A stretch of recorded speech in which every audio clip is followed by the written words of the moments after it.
Oke, Assalamualaikum warahmatullahi wabarakatuh. Adik-adik sekalian, terima kasih sudah hadir. Saya Syukri Albani, sekarang menjadi sebagai Kepala Pusat Pengabdian di UIN Sumatera Utara. Jadi ada beberapa fokus sebenarnya yang mau dikerjakan untuk melihat pengabdian. Yang pertama memang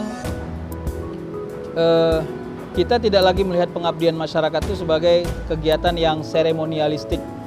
Seolah-olah kalau mau KKN misalnya, karena salah satu nomenklatur di pengabdian itu adalah kuliah kerja nyata, datang ke kampung, ke desa, lalu melakukan kegiatan yang sifatnya seremonialistik, yang insidentil, selesai waktunya pulang. Tidak ada follow up, tidak ada kesan, tidak ada keberlanjutan. Nah, selama ini ada kesan seperti itu. Padahal salah satu nomenklatur akreditasi kampus adalah bagaimana kampus melakukan tridharma perguruan tinggi yang di dalamnya ada pendidikan, itulah kelas belajar. Yang kedua ada pengabdian, yang ketiga ada penelitian. Pengabdian ini harusnya sifatnya berbasis kebutuhan masyarakat. Jadi nanti ke depan memang ini suasana pandemik yang mau tak mau menjadi PR kita bersama, karena selama ini memang KKN kita atau pengabdian kita berbasis pada kebutuhan masyarakat yang langsung terjun ke masyarakat. Tapi semenjak 2020 kuliah kerja nyata kita itu online. Nah, tapi walaupun kuliah kerja nyata kita online, kita tetap harus punya frekuensi yang tegas dan jelas untuk melihat KKN itu sebagai satu wujud pengabdian yang konkret di tengah-tengah masyarakat. Jadi ke depan UINSU, ya khususnya tahun 2021 ini kita akan merancang KKN berbasis produk, yang nanti basis produk ini adalah melihat kebutuhan masyarakat di desanya masing-masing, lalu sifatnya riset. Jadi anak-anak KKN itu, mahasiswa KKN itu, mereka di kampungnya juga meriset, meneliti, lalu hasilnya akan dikumpulkan, dituliskan dalam bentuk jurnal. Tidak lagi melaporkan laporan KKN 100 sampai 200 halaman tentang aktivitas sehari-hari, tapi lebih kepada apa yang mereka temukan selama sebulan mereka melakukan pengabdian di masyarakat tentang satu, perkembangan sosial keagamaan masyarakat. Yang kedua, perkembangan ekonomi masyarakat desa terutama. Yang ketiga, sains dan teknologi yang berkembang di masyarakat. Jadi 3 nomenklatur ini akan kita ikat.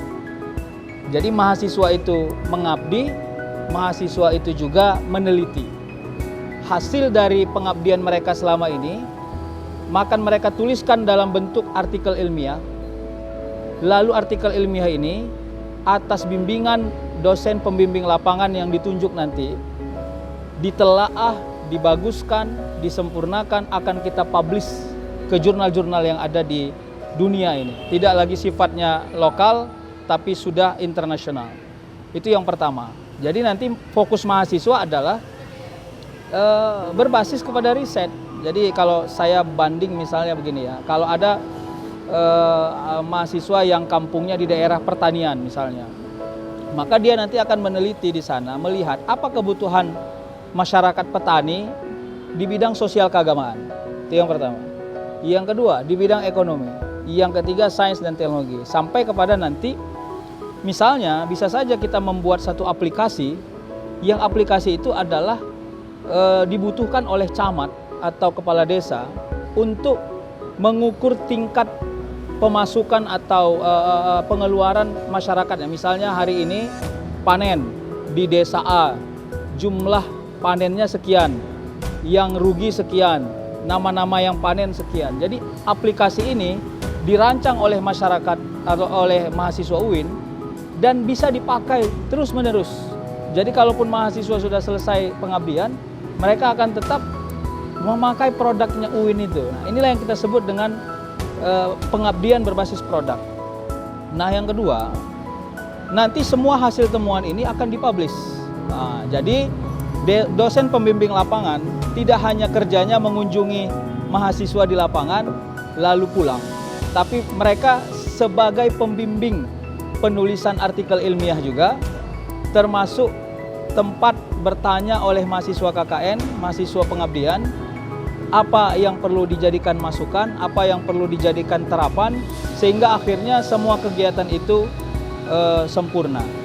Sampai saya berpikir bahwa nanti akan ada uji publik terhadap hasil riset itu. Uji publiknya adalah mungkin kita buat seminar apakah online atau offline, menguji bahwa hasil temuan mereka selama mereka melakukan KKN di kampung A misalnya, diuji dalam seminar yang kita undang, atau FGD misalnya, kita undang peserta-peserta tertentu untuk melihat kualitasnya. Jadi nanti ke depan hasil pengabdian masyarakat, mahasiswa maupun dosen tidak hanya dipahami oleh dosen itu sendiri atau mahasiswa itu sendiri, tapi juga dipublish sehingga akhirnya UIN mampu melakukan terobosan informasi kepada semua masyarakat tentang apa yang mereka temukan di tengah-tengah masyarakat. Nah, lalu bagaimana mengikat ini semua?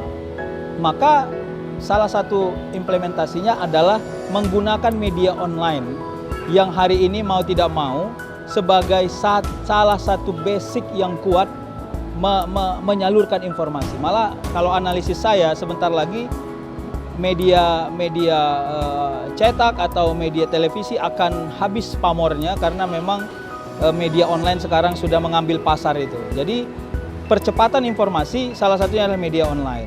Oleh karenanya nanti salah satu basic KKN ini, pengabdian ini adalah menjadikan YouTube kah namanya atau apapun jenis di media online sebagai sarana menginformasikan, mengedukasi masyarakat tentang hasil temuan yang didapatkan di tengah-tengah masyarakat.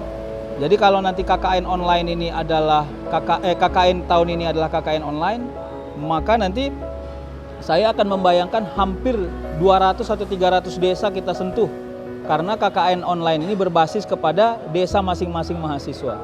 Maka akan unik, dan saya minta nanti mahasiswa akan menemukan apa keunikan di kampungnya sana. Tidak usah banyak, satu saja. Misalnya kalau dia mahasiswa ekonomi, maka dia akan fokus di bidang ekonomi misalnya.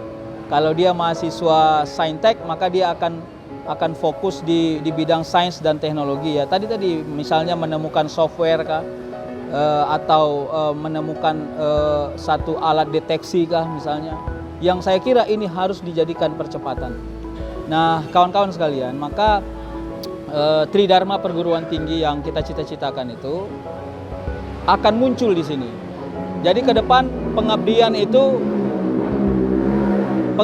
itu berbasis riset. Rugi seseorang melakukan pengabdian tanpa ada riset di dalamnya, penelitian. Rugi orang melakukan penelitian tanpa ada pengabdian di dalamnya. Jadi kita akan melakukan simbiosis.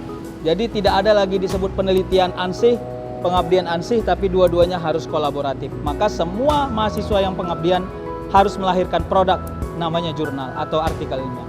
Nah, yang kedua, saya akan fokus menyarankan ya kepada UKK UKM di UIN, ya, apakah itu Mapasta, pencinta alam ya, apakah itu resimen mahasiswa, apakah itu Palang Merah, apakah itu Dinamika sebagai media di kampus misalnya, dan seluruh UKK UKM yang ada di kampus untuk ikut terlibat dalam pengabdian mandiri yang mereka lakukan. Jadi kalau mereka punya anggaran yang diberikan oleh UIN, maka dari anggaran itu harus ada satu slot untuk pengabdian mandiri, yang pengabdian mandiri itu langsung bersentuhan kepada masyarakat dan tetap outputnya adalah produk.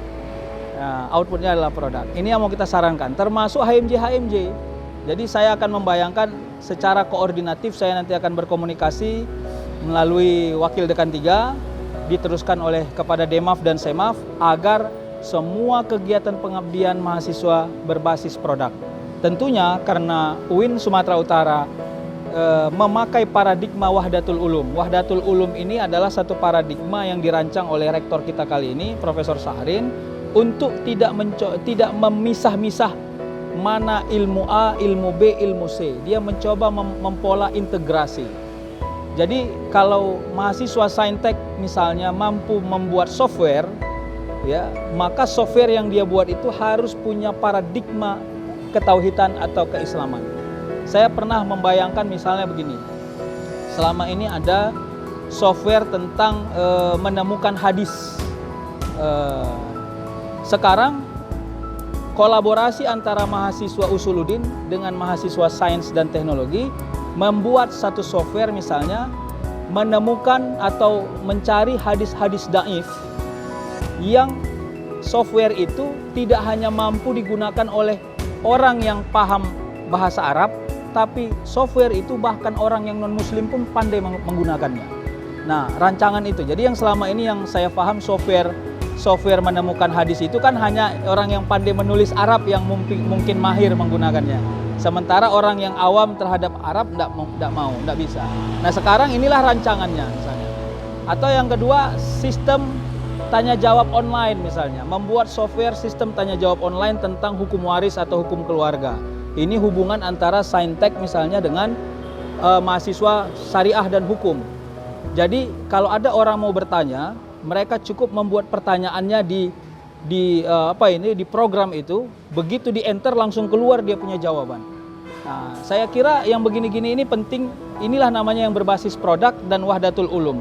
Jadi tidak lagi kita memandang bahwa mahasiswa saintek atau kesehatan masyarakat misalnya hanya paradigma kajian-kajian umum, tapi juga harus punya kolaborasi yang konkret terhadap nilai-nilai keislaman.